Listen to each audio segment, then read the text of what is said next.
जनक के एपिसोड में आज ये देखने को मिलेगा कि कैसे गुरुजी जनक को बोलते हैं कि उसको प्रैक्टिस करना चाहिए। और वहाँ पल्लवी आती है और बोलती है कि क्या अब मैं इसके लिए भी खाना बनाऊँ। और जनक बोलती है कि नहीं गुरुजी, मैं मैडम की हेल्प करके आती हूँ। और वो वहाँ से चली जाती है। पल्लवी उसको बोलती है कि खाना बनाने के लिए, और वो शॉपिंग चली जाती है। और उससे ये बोलती है कि अगर वो किसी से अच्छा रहना चाहे इस घर में तो उसी इसी के साथ रहना चाहिए, क्योंकि वही है इस घर की मालकिन। और गुरुजी से दूर रहने के लिए बोलती है। और जनक मान जाती है। और पल्लवी बोलती है कि अगर उसका मूड अच्छा हुआ तो उसको थोड़े पैसे भी देगी। और वहाँ बिपाशा शॉपिंग के लिए जाती है। और आनी और अर्शी की सुहागरात की तैयारियां शुरू हो जाती है। वहाँ अर्शी और अनी दोनों बात करने लगते हैं। और अनी उसको इनकरेज करता है वॉक करने के लिए। वहाँ अर्शी बोलती है कि आप सब इफ़ आई डोंट वॉक, आप सब थोड़े दिनों में मुझे भूल जाओगे। और अनी बोलता है कि क्या तुम ऐसे सोचती हो हमारे बारे में। और अर्शी देखने लगती है। बिपाशा वहाँ शॉपिंग से फिर वापस आ जाती है और रूम डेकोरेट करना शुरू कर देती है। और बिपाशा सब अरेंज करती है। इतने में वहाँ अप्पू आती है और उसको ये डेकोरेशन सब देख के गुस्सा आता है। वो वहाँ ही खड़ी रहती है और बिपाशा से लड़ने लगती है।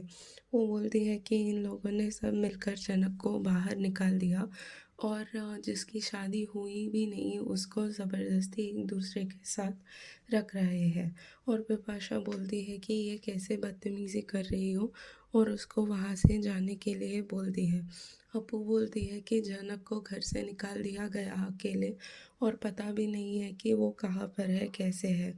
और बिपाशा बोलती है कि ये सब फालतू बातें अगर अनी के सामने करोगी तो अनी तुम्हें कुछ भी नहीं देगा, चॉकलेट तक नहीं खरीदेगा। अप्पू वहाँ से चली जाती है। बिपाशा गुस्सा होती है और लाल से बोलती है कि आपकी दीदी के सामने तो आपकी मुंह नहीं खुलती। और लाल बोलता है कि अगर मेरे बस में हो तो इनको घर से कभी निकाल देता।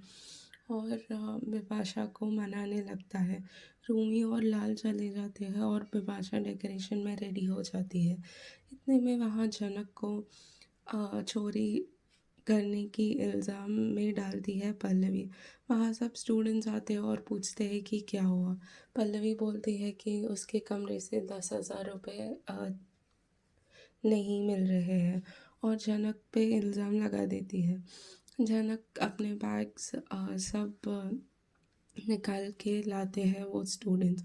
और वो स्टूडेंट्स उसको अक्यूज़ करते हैं कि इसके वजह से हम कंपटीशन एंटर नहीं कर पाए, और बोलते हैं कि अब तो ये चोर निकली। पल्लवी पुलिस को कंप्लेंट करती है। और इतने में वहाँ रुद्र प्रताप आता है। और पल्लवी उसको बोलती है कि आपकी प्यारी स्टूडेंट जनक ने क्या ही कर दिया, देख लो। और रुद्र बोलता है कि क्या हुआ। नीचे जनक के सारे थिंग्स पड़े रहते हैं, और रुद्र ये सब देख के शॉक होता है। और पूछता है कि क्या हुआ जनक। जनक बोलती है कि अब उसको इस घर में नहीं रहना। तो रुद्र उसकी बात नहीं मानता है और पल्लवी से पूछता है कि क्या हुआ। पल्लवी बोलती है कि 10,000 रुपये वापस देने तक वो इस घर से नहीं जा सकती। और रुद्र पूछता है कि कौन सा 10,000। वो बोलती है कि मैं अपने ड्रॉअर में रखी, वो कहीं दिख नहीं रहे। रुद्र जाता है और वो 10,000 लेके उसको दिखाता है कि मैं ही ये अंदर रख के गया। और पल्लवी चुप हो जाती है। रुद्र पल्लवी से बोलता है कि जनक से माफ़ी मांगे। पल्लवी कुछ बोलती ही नहीं है और रुद्र खुद जनक से माफ़ी मांगता है। इतने में जनक बोलती है कि आप मेरे गुरुजी हो, आप मुझसे माफ़ी मत मांगना। और रुद्र उसके संस्कारों को दिखाता है पल्लवी के सामने, और वो और भी गुस्सा हो जाती है। और इतने में वहाँ फिर से अर्शी और अनी की मुंबई की प्लानिंग शुरू हो जाती है। और अनी अर्शी को encourage करता है to start dancing and preparing for semifinals. अब जनक भी सेमीफाइनल्स पहुंचती है, और इतने में अनाउंसमेंट आता है कि कोलकाता से एक और आर्टिस्ट आई हुई है। और जनक उसको उस अनाउंसमेंट को देख के हैरान हो जाती है। आगे की एपिसोड कल बताऊँगी। Bye bye. Please subscribe for more.